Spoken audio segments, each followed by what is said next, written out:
କନ୍ଧମାଳ କବି ସ୍ୱପ୍ନ କୁମାର ତ୍ରିପାଠୀଙ୍କ କବିତା ଦେବୀଙ୍କ ପ୍ରୀତି ଅଞ୍ଜନ।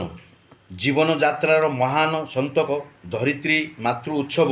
ମାତେ ହୀରାବେନ୍ ମାତେ ପୁତଲବାଇ କସ୍ତୁରବା ମା ମାତେ ଦ୍ରୌପଦୀ ମୁର୍ମୁ ସୌରଭ।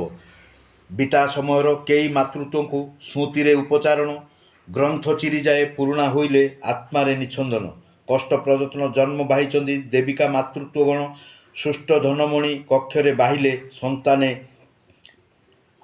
ସନ୍ତାନେ ଆତ୍ମକଥନ। ମାତେ ଦ୍ରୌପଦୀଙ୍କର ଆତ୍ମା ରଚନାରେ କବି ହୃଦ ମିରୋମାଣ। ଜୀବନ ଧାରାରେ କେଇ ଯନ୍ତ୍ରଣା ଭାଙ୍ଗିଯାଏ ବି ସପନ। କେଉଁ କବିତା ରଚିବ କବି ମନଭଗ୍ନ ଦର୍ପଣ। ସଂସାର ଏତେ ନିଷ୍ଠୁର ବନେ ଯେ ଭଙ୍ଗା ଗଢ଼ା ହିଁ ଜୀବନ। ମାତା ବନିଛନ୍ତି ଦେଶ ଶ୍ରେଷ୍ଠ ନେତ୍ରୀ କେଇ ପ୍ରୀତି ସମ୍ଭାଷଣ।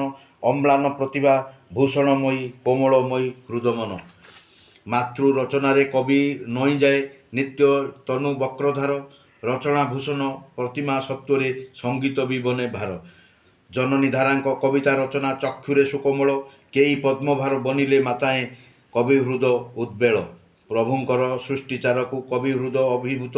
କନ୍ଧମାଳ କବି ଚକ୍ଷୁ ସବୁଜିମା ଏଠି ଚତୁର୍ବର୍ଗ ଛାୟା ବୃକ୍ଷ। ପ୍ରକୃତିର ଏହି ସୃଷ୍ଟି ରଚନାକୁ କବିପଣ ଆତ୍ମହରା। ଯେଉଁ ପ୍ରକୃତିରେ ଘନ ସବୁଜିମା ନାଚିଶୀତୋଷ୍ଟ ଆସରା। ସୃଷ୍ଟ ନୟନା ମାତେଙ୍କ ଆସ୍ଥାନ ସେଇ ଚିର ସବୁଜିମା। ଆତ୍ମା ଏଇଠି ନିତ୍ୟ ଘନିଯାଏ ଜ୍ୟୋତି ଦର୍ଶନ ବି ନୂଆ। ସଂସାରେ ନିତ୍ୟ ମାତୃ ସମ୍ପଦ ସେଇ ହିଁ ଧରିତ୍ରୀମୟୀ। ପୂଜା ଅର୍ଚ୍ଚନା ମାତୃ ମଙ୍ଗଳ ସଂସାରେ ହୁଏ ବାଇ। ନିତ୍ୟ ଗୃହଦ୍ୱାରେ ଚଳନ୍ତି ପ୍ରତିମା ଜୀବନ ସୁରିଲା ସଙ୍ଗୀତ। ଚଳନ୍ତି ପ୍ରତିମା ଗୃହ ଫେରା ହେଲେ ଆତ୍ମାରେ ଅଭିଭୂତ। ଆସିବା ଫେରିବା ସଂସାରଚାରେ ନିତ୍ୟ ପ୍ରାଣ ଅଭିଭୂତ। ରଚନା ଏତେ ପ୍ରାଣ ପୀଡ଼ାଦାୟୀ ଆତ୍ମା ବନେ ସ୍ତମ୍ଭୀଭୂତ। ଏହି ସଂସାରରେ ସୁଖ ମରୀଚିକା ନିତ୍ୟ ହୃଦଭଗ୍ନପଣ। ସ୍ମୃତି ମାନବ ଆତ୍ମା ବନିଯାଏ ଜ୍ୟୋତି ସେ ହିଁ ସୁଖ ଦର୍ପଣ। ଶୋକ ସାଗରରେ ଭିଜିଛନ୍ତି ମାତେ ସୌମ୍ୟା ଦ୍ରୌପଦୀ ମୁର୍ମୁ। କବିର ରଚନା ଆତ୍ମନିର୍ବାହୀ ନିରନ୍ତନେ ଭାବେ ମୁଁ। ନିତ୍ୟ ସଂସାର ସ୍ୱର୍ଗ ଧାମଟେ ଚକ୍ଷୁ ବନେ ସ୍ୱଚ୍ଛଳ। କବି ଆତ୍ମା ଏଠି ବଶୀଭୂତ ହୁଏ ମନ ଭୁଲା ବେଳ କାଳ। ରାତ୍ରିଟା କେବେ ଘନେଇ ଯାଏ ଆତ୍ମାରେ ତତ୍ପରତା। ସହଧର୍ମିଣୀଟା ବାଃ ବାଃ କରେ କହେ ଧନ୍ୟ ତୁମ କବି ନିଶା।